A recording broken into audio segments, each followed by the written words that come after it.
ng'ennaku z'omwezi 24 omwezi gw'omusanvu minisita avunaanyizibwa ku nsonga z'abakozi Herbert Kabafunzaki yakyalako mu kampuni ya Shanta Group ekola emitayimbwa mu disitulikiti y'e Mukono. Abakozi baavaayo ne bannyonnyola minisita ebibaluma era minisita n'abagumya nga bwe watali kiyinza kubatuukako.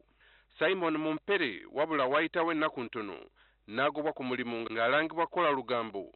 Minisita Kabafunzaki yavaayo kino n'akivumirira. Nze kyengenda okukola ndina okulaba nti mbawandiikira nimbagamba nti omuntu oyo talina musango. Olunaku lwaleero minisita Kabafunzaki azizza omukozi ono Simon Mumpere ku mulimu era abakulira factory eno ne bamukkiriza okuddamu okukola, kyokka ono agaanye okuddamu okukolera kampuni eno n'asaba bamusasula akasiimo kagende. Ebbanga lyemaze nabo kitegeeza bye nayogera byabanyiiza nnyo. Siyinza kuddamu okukola kikola nabo nowenziramu nenkola nabo tebajja kumpisa ki bulungi kuba eno factory buli wantu tutambulira ki mu kukwa.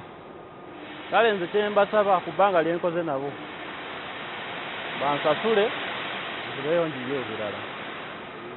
Olukusaba luwadde ffe tutuule naye tulabe engeri gy'abadde akola wano then n'amateeka gye kagamba tulyoke tumufunire package amateeka gye kagamba tugimuwe. Oluvannyuma minisita alambudde kampuni okulaba oba ebyali bikkiriziganyiziddwako ku mbeera y'abakozi byatuukirizibwa.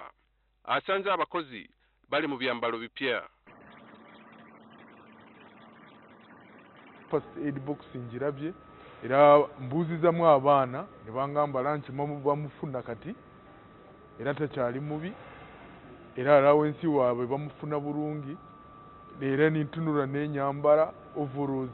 Ono era alabudde amakampuni gonna okulaba nga gateekawo embeera esobozesa abakozi okukola obulungi emirimu gyabwe. Kati mbadde nkuba omulanga mu industries zonna ez'e Uganda singa ziirabira ku factory eno nizikuteekako omutindo ogw'enkolagana n'abakozi ne factory, awo Uganda yaffe tujja genda mu maaso n'abakozi baffe bajja genda mu maaso.